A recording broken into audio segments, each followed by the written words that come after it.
grasslands.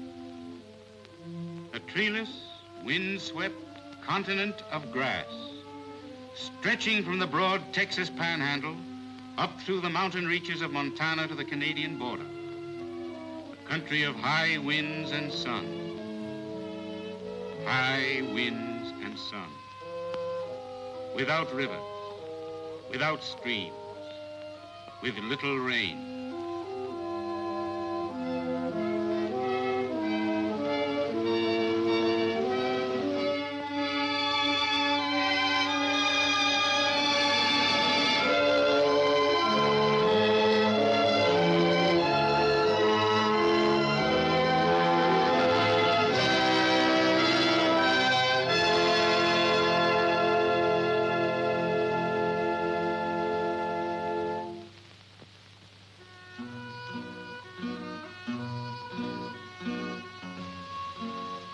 First came the cattle.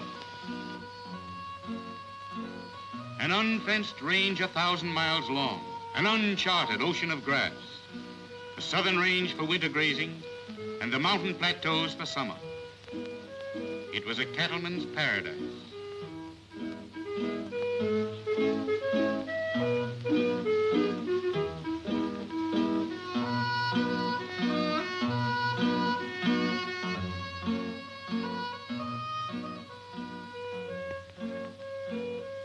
Up from the Rio Grande, in from the rolling prairies, down clear from the eastern highlands, the cattle rolled into the old buffalo range.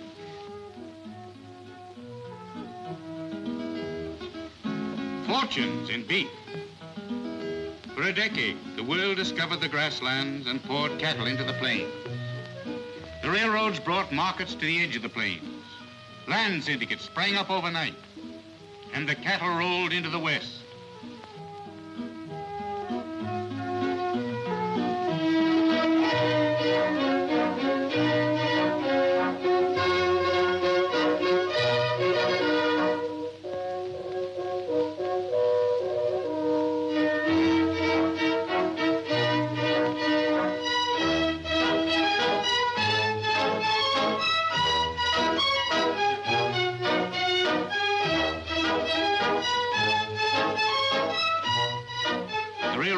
The world into the plains.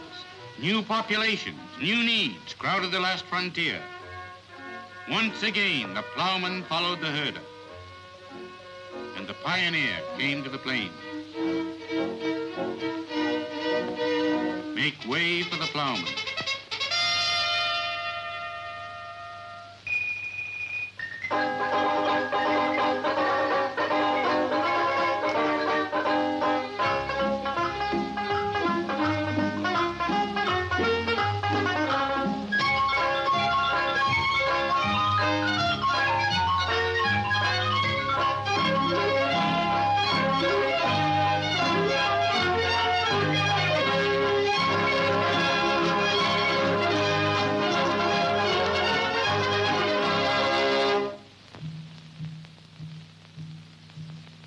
The first fence. Progress came to the plain.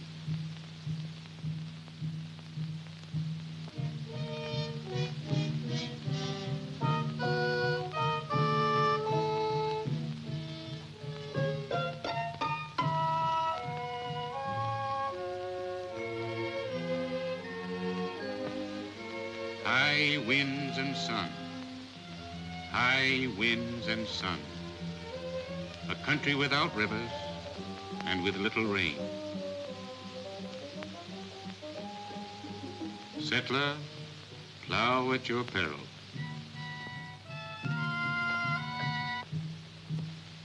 "200 miles from water, 200 miles from town, but the land is new."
Many were disappointed. The rains failed and the sun baked the light soil. Many left. They fought the loneliness and the hard years. The rains failed them.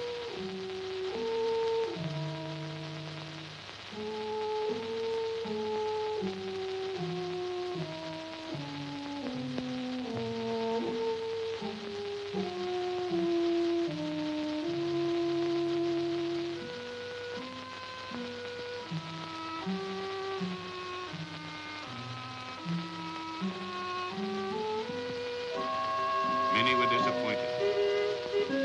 But the great day was coming. The day of new causes, new profits, new hope.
Then we really plowed the plain.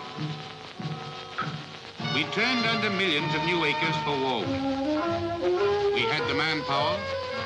We invented new machinery. The world was our market.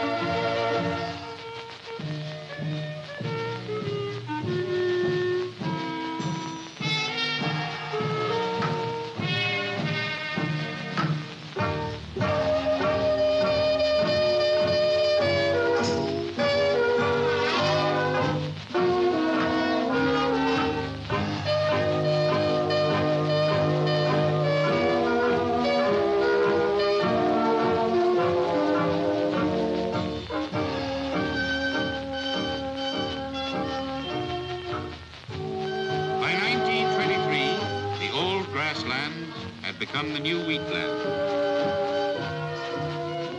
100 million acres, 200 million acres, more wheat.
A country without rivers, without streams, with little rain. Once again, the rains held off and the sun baked the earth.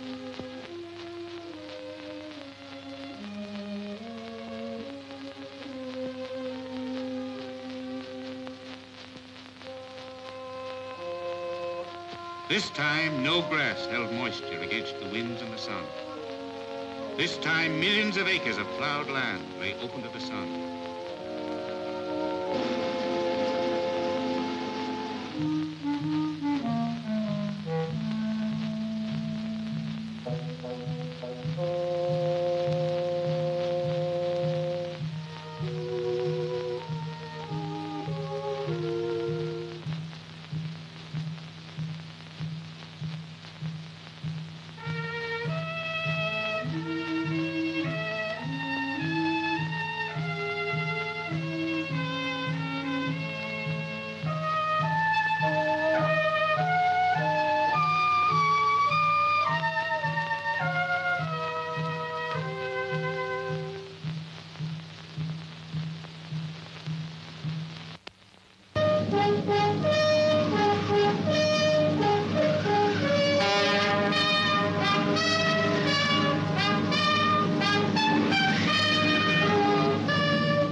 baked out, blown out, and broke.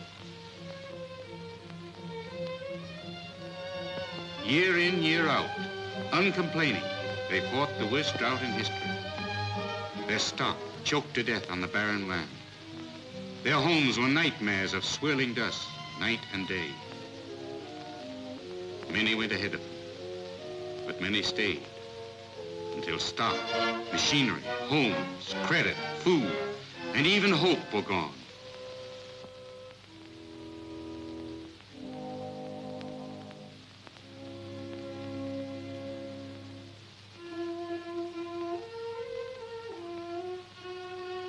On to the west. Once again, they headed for the setting sun.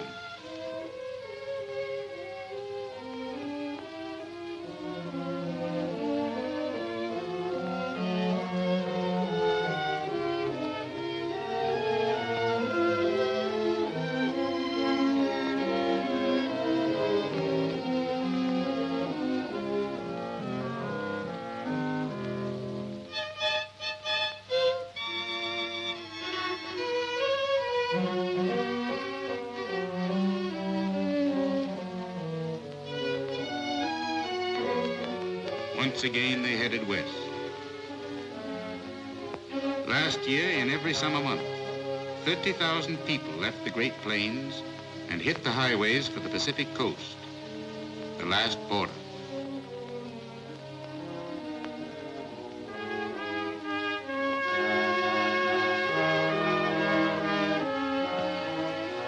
Blown out, baked out, and broke.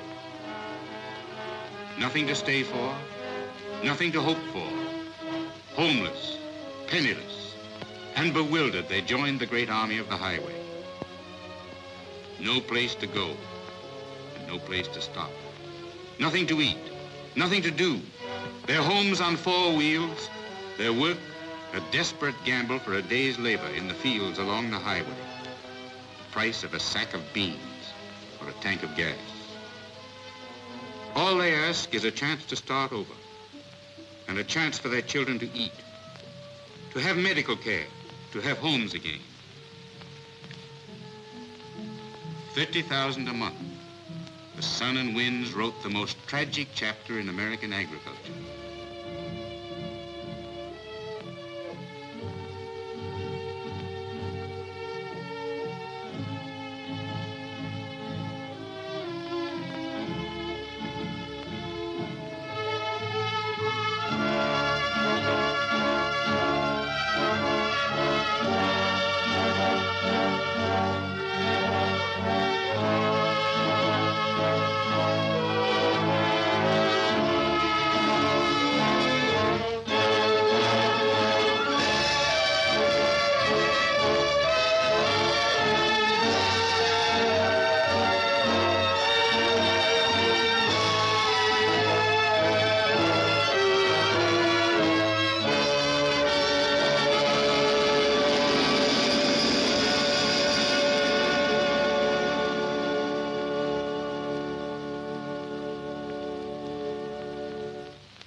"400 million acres, the Great Plains seemed inexhaustible.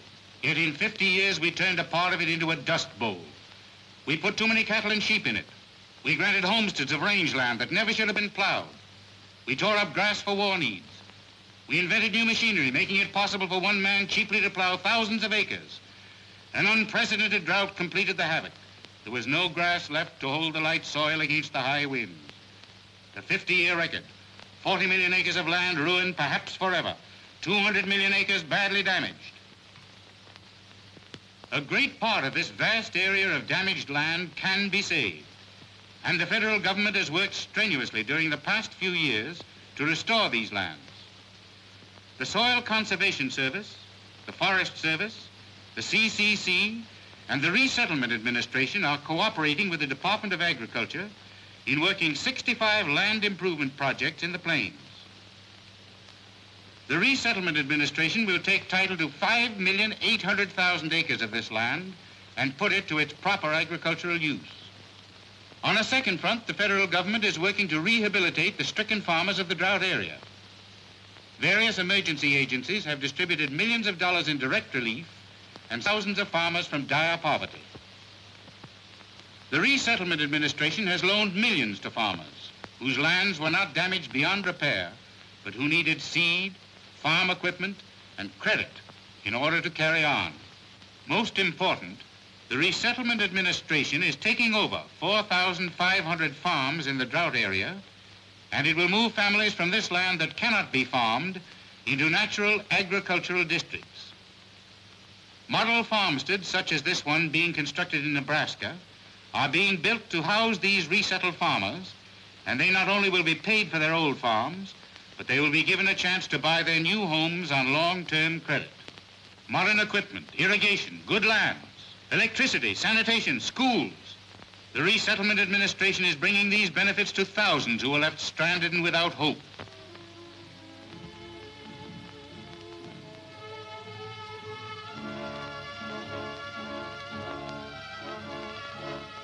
But the winds still blow and the sun still bakes the land. We must practice control and conservation if we are to save the rest of the grass. The rains will come again, the plow will dig again. Another decade of reckless use, and the grasslands will truly be the great American desert.